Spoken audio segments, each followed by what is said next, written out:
સુરતમાં ગોડાદરાના ટેક્સટાઇલ વેપારીનું અપહરણ કરવામાં આવ્યું હતું। અહીં ધંધાના રૂપિયાની લેતી દેતી મામલે અપહરણ કરાયું। તો અપહરણ કેસમાં 5 આરોપીઓની ધરપકડ કરવામાં આવી અને ગોડાદરા વિસ્તારમાંથી કારમાં અપહરણ કરાયું હતું।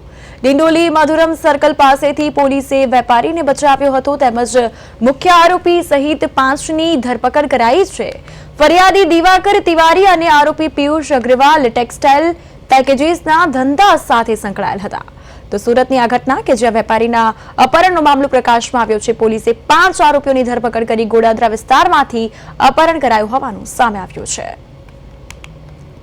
ગોડાદરા પોલીસ સ્ટેશનમાં શ્યામ સુશ્રીનગર પાસેથી એક દિવાકર તિવારી જે ફરિયાદી છે, એનું 4 થી 5 માણસોએ સ્કોર્પિયોમાં લઈ જઈને અપહરણ કરેલાની હકીકત પોલીસને જાણવા મળેલ। જે સંદર્ભે પોલીસે તાત્કાલિક એક્શન લઈ જુદી જુદી ટીમો બનાવી અને શોધખોળ કરતા દિંડોલીના સોહમ સર્કલ પાસેથી આ જે ફરિયાદી છે દિવાકર તિવારી એને છોડાવે, બાકીના જે માણસો હતા એને પણ અટકાયતમાં લઈ અને પોલીસ સ્ટેશન લાવતા આ દિવાકર તિવારીએ ફરિયાદ આપેલ છે।